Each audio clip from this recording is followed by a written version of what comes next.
tout le monde, j'espère que vous allez tous bien. Aujourd'hui on est lundi, hier j'étais à l'église dimanche matin donc, et je me suis demandé comment vous faites dans votre église. Parce que nous on a décidé avec mon mari d'y aller chaque quinzaine pour laisser la place à d'autres personnes qui voudraient peut-être venir. Parce qu'on ne peut pas dépasser, vous savez, 1000 dans l'église. Donc je me suis demandé, j'ai été curieuse de savoir comment ça se passait pour vous dans votre église. Est-ce que vous y allez quand même chaque dimanche parce qu'il y a de la place? Ou est-ce que vous vous dites non, il y a trop de monde, alors je vais y aller chaque quinzaine ou une fois par mois? Ou peut-être que vous regardez du coup le prêche chez vous, peut-être le dimanche matin. En tout cas, mettez-moi en bas dans les commentaires comment vous faites, vraiment ça m'intéresse beaucoup. Dans cette vidéo aujourd'hui, je voudrais vous parler des prophéties qui étaient dans l'Ancien Testament et qui parlaient de la venue de Jésus-Christ. Attention, dans cette vidéo, je ne veux pas parler du retour prochain du Seigneur Jésus, mais de sa première venue. On est bien d'accord. Car il y a en effet dans l'Ancien Testament beaucoup, mais alors beaucoup de prophéties qui parlent de la venue de Jésus-Christ. Et ce qui m'étonne, c'est que beaucoup, mais alors beaucoup ne l'ont pas reconnu comme le Messie. Alors attachez bien vos ceintures parce qu'il y a beaucoup d'écriture. On va en avoir de l'écriture aujourd'hui. Je vous ai fait dans cette vidéo comme une sorte de petit tableau chronologique. Enfin, j'ai essayé de le faire chronologiquement.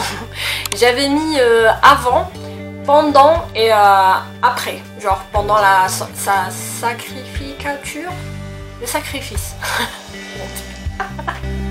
Vous remarquerez notamment qu'il y a beaucoup de versets dans le livre d'Ésaïe et beaucoup aussi dans les psaumes.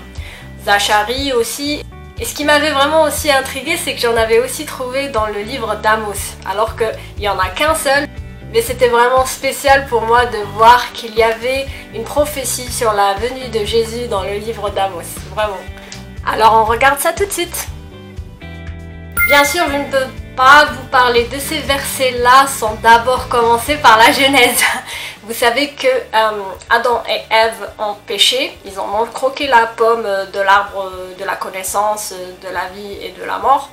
Du coup, comme ils ont péché, comme ils ont écouté le serpent au lieu d'obéir à la parole de Dieu, dans Genèse 3:15, « Je mettrai inimitié entre toi et la femme, entre ta postérité et sa postérité, celle-ci t'écrasera la tête et tu lui briseras ou tu lui blesseras le talon. » Alors vous savez que David descend d'Ève, ça on le sait tous, mais vous savez aussi que Jésus est le descendant de David aussi. Oui, il est né de Marie, mais ce n'était pas bien sûr les spermatozoïdes de Joseph, mais Joseph et Marie sont les descendants de David. Ils sont de la lignée de Juda, de la tribu de Juda. Donc, du coup, je comprends très bien quand il dit ta postérité, mais je ne comprends pas pourquoi il dit entre ta postérité et sa postérité. Quand il parle de sa postérité, il parle de la postérité d'Ève, du coup, et d'Adam. Mais quand il dit au serpent entre ta postérité, j'ai fait pourquoi il a eu des gosses? Oui, on peut le comprendre aussi dans le verset, vous savez, qui dit que les enfants, les fils de Dieu avaient trouvé les filles de l'homme assez belles et ils ont eu des enfants avec elles du coup. Du coup, ça peut représenter ça. Mais je rentre pas là-dedans aujourd'hui, on va continuer avec un autre verset. Dans Jérémie 23:5 par exemple, on trouve Dieu qui dit « Voici les jours viennent, dit l'Éternel, où je susciterai à David un germe juste. Un germe juste. Il régnera en roi et prospérera. Il pratiquera la justice et l'équité dans le pays. En son temps, Juda sera sauvé. Israël aura la sécurité dans sa demeure. Et voici le nom dont on l'appellera. L'Éternel, notre justice. » Je sais pas si ça veut dire Emmanuel. Je sais pas. Emmanuel, ça veut dire quoi? On va aller chercher. Aussi dans Michée 5:2. Et toi, Bethléem, Ephrata, petite entre les milliers de Juda, de toi sortira pour moi celui qui dominera sur Israël, et dont l'origine remonte aux temps anciens, aux jours de l'éternité. Alors ce que j'aime bien, c'est quand il dit au jour de l'éternité. aux temps anciens. C'est là où on comprend, vous savez, la parole de Jésus où il dit avant qu'Abraham ne fût, je suis. C'est bien vrai parce qu'avant que la fondation de la terre, dans les temps anciens, quand il y avait l'éternité, par exemple nous on meurt, par exemple je nais et je meurs à un moment donné, et ben l'éternité, Jésus existait, donc dans les temps anciens. C'est juste magnifique, j'adore cette phrase. Voilà. Je sais pas ce que ça vous suscite, vous dites-moi vraiment en commentaire ce que ça vous suscite d'entendre ça, d'entendre ce verset en particulier, dans les temps anciens, dans les temps de l'éternité. Moi je trouve ça waouh. Ensuite vraiment j'ai essayé de faire vraiment chronologiquement, enfin j'ai essayé de bidouiller tout ça, donc j'ai fait la partie pendant, mais ça reste toujours dans l'Ancien Testament, hein, il faut suivre. C'est-à-dire pendant je dirais avant son sacrifice et après sa naissance. Mais c'est toujours l'Ancien Testament qui parle du Nouveau Testament. Dans Ésaïe 35:4, il dit « Dites à ceux qui ont le cœur troublé, prenez courage, ne craignez point. Voici votre Dieu, la vengeance viendra, la rétribution de Dieu. Il viendra lui-même et vous sauvera. Alors s'ouvriront les yeux des aveugles, s'ouvriront les oreilles des sourds. » Qui c'est qui a guéri les aveugles et qui a ouvert les oreilles des sourds? Jésus, ça se trouve dans le Nouveau Testament, effectivement. Alors le boiteux sautera comme un cerf et la langue du muet éclatera de joie. C'est magnifique! Bien sûr, dans cette vidéo, je vous ai vraiment mis l'essentiel, ce qui pour moi est vraiment flagrant, mais alors flagrant, hein. Donc du coup, il n'y a pas beaucoup de trucs que j'ai mis pendant le pendant, dans la case pendant. Mais dans la case sacrifice, dans la case après, vraiment j'ai trouvé beaucoup de trucs super sympas. Bien sûr il n'y a pas tout parce que vraiment cette vidéo elle serait hyper longue. Mais si vous voulez chercher, il y a plein de références sur internet, sur la toile quoi. Et vous pourrez vous faire votre propre petit tableau, ça sera vraiment sympa. Je pense que je vais garder ces tableaux, je pense que je vais les garder en souvenir. Je vais les garder. Dans Zacharie 11:12, il dit « Je leur dis, si vous le trouvez bon, donnez-moi mon salaire, sinon ne le donnez pas. » Et ils pesèrent pour mon salaire 30 cycles d'argent. Qui c'est qui a eu 30 cycles d'argent dans le Nouveau Testament? Haha, Judas. Ben oui, Judas. Judas, on lui a proposé 30 cycles d'argent pour qu'il délivre Jésus. Donc il l'a trahi un peu plus après. Et ce qui me touche, même si ça reste Judas, hein, je sais que tout le monde n'apprécie pas Judas, vous voyez. Mais par contre, il est allé rendre cet argent-là et il leur a dit j'ai fait du mal à celui qui était juste, vous voyez. Et il a essayé de rendre l'argent, malheureusement, ceux qui... enfin, malheureusement, je sais pas, mais... ceux qui lui ont donné cet argent-là, ils n'ont pas voulu le reprendre et ils lui ont dit tant pis pour ta gueule, quoi. Et il est allé se pendre juste après. Je sais que Judas n'est pas très apprécié, ça ne veut pas dire que je l'apprécie, mais j'ai trouvé ce geste-là très... c'est se repentir quelque part, c'est se repentir. Dans Zacharie 13:7, il dit « Frappe le pasteur et que les brebis se dispersent. » Effectivement, quand ils sont venus aller chercher Jésus, je parle des soldats, tout ça, eh bien, tous les disciples qui étaient avec lui, ils sont tous partis en courant. « Waouh, les soldats, on se casse !» Ils l'ont laissé tout seul. Et ça, c'était des brebis dispersées. Dans Ésaïe 56, pas 56, hein, Ésaïe 50, verset 6. Haha. J'ai livré mon dos à ceux qui me frappaient, et mes joues à ceux qui m'arrachaient la barbe. Je n'ai pas dérobé mon visage aux ignominies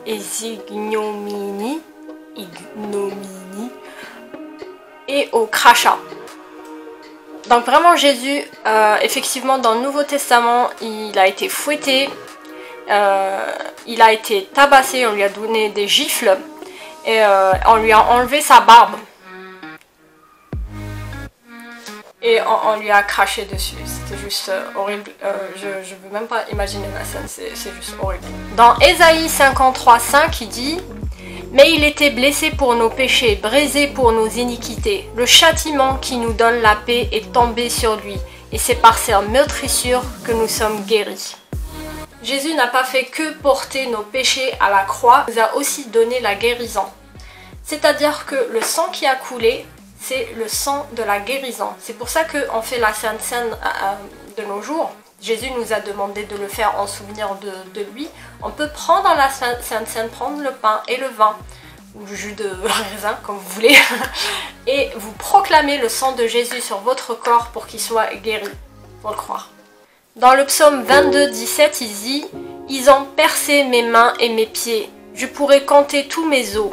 Et eux, ils observent, ils me regardent. Ils se partagent mes vêtements. Ils tirent au sort ma tunique. » Aucun des os de Jésus-Christ n'a été brisé. Pourquoi? C'est par rapport à l'Exode. Vous savez, quand ils ont fait les sacrifices des animaux, tout ça, les os des animaux ne devaient pas être brisés. Et c'est par rapport à ça. C'est lié. Beaucoup de personnes disent qu'on n'a rien à voir avec l'Ancien Testament, c'est pas pour nous, c'est nouvelle génération, tout ça, je sais pas ce qu'ils disent. Mais en fait, c'est une continuité. Il faut pas croire qu'on n'est pas lié à l'Ancien Testament, à la Torah. Nous sommes liés, c'est nos origines. Nous ne faisons plus les sacrifices d'animaux parce que Jésus a offert son propre corps. Et effectivement aussi dans le Nouveau Testament, on voit aussi qu'ils ont partagé ses vêtements et partagé sa tunique. Et qui lui ont mis aussi la couronne et les crachats, tout ça on le voit dans le Nouveau Testament. C'est vraiment une prophétie qui s'est réalisée. Je vous avais dit qu'il y avait beaucoup d'écriture. Hein.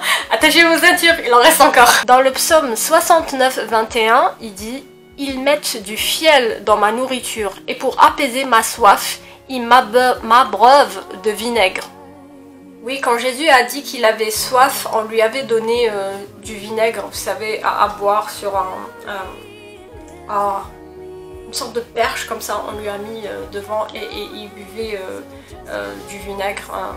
Voilà, ça s'est réalisé. Et voilà, on arrive au verset d'Amos. Il dit dans Amos 8, 9, « En ce jour-là, dit le Seigneur, l'Éternel, je ferai coucher le soleil à midi et j'obscurcirai la terre en plein jour. » Et oui, quand Jésus a rendu son dernier soupir avant la résurrection, bien sûr, il y a eu l'obscurité sur la terre, il y a eu un tremblement de terre. Et ce que j'aime bien, c'est qu'il y a une des personnes qui était en bas de la croix qui a dit « Oui, forcément, c'est le Fils de Dieu. Après tout ce que je viens de voir, il a cru. C'est juste super. » Dans Ésaïe 53, 9, il dit « On a mis son sépulcre parmi les méchants, son tombeau avec le riche. » Et oui, il y a eu un riche qui a demandé le corps de Jésus-Christ aux Romains et il l'a enterré près d'un jardin. C'était un tombeau tout neuf. Quoiqu'il n'eût point commis de violence et qu'il n'y eût point de fraude dans sa bouche. C'est pourquoi je lui donnerai sa part avec les grands. Il partagera le butin avec les puissants, parce qu'il s'est livré lui-même à la mort et qu'il a été mis au nombre des malfaiteurs. Ah, ben oui, il a été mis avec les malfaiteurs. Il y en avait 3. Celui avec qui il a échangé sa place et les 2 personnes qui étaient à sa droite et à sa gauche, dont un qui a été sauvé parce qu'il a demandé à ce que parce qu'il a défendu Jésus et qu'il lui a demandé « Souviens-toi de moi dans l'au-delà » et Jésus lui a dit « Aujourd'hui tu pars avec moi au paradis ». Et enfin j'ai trouvé le psaume 110, 4 qui dit « L'Éternel l'a juré et il ne s'en repentira point, tu es sacrificateur pour toujours » à la manière de Melchisédek. On le retrouve aussi dans Hébreux 3, 1. Melchisédek, comme vous le savez, comme vous l'avez lu dans la Genèse avec Abraham, c'était un roi. C'était le roi de Salem. Salem, ça veut dire la paix en arabe, en hébreu, en arabe. En arabe aussi, ça veut dire ça veut dire la paix. Dieu l'a juré, il a vraiment juré. Tu seras sacrificateur à la manière de Melchisédek. Melchisédek qui était donc roi de Salem. Salem, ça veut dire la paix, le roi de la paix à Jérusalem, qui avait rencontré justement Abraham et Abraham lui avait donné la dîme de tout. Donc, ce n'est plus comme les Lévites, Moïse donc sacrificateur et Aaron bien sûr.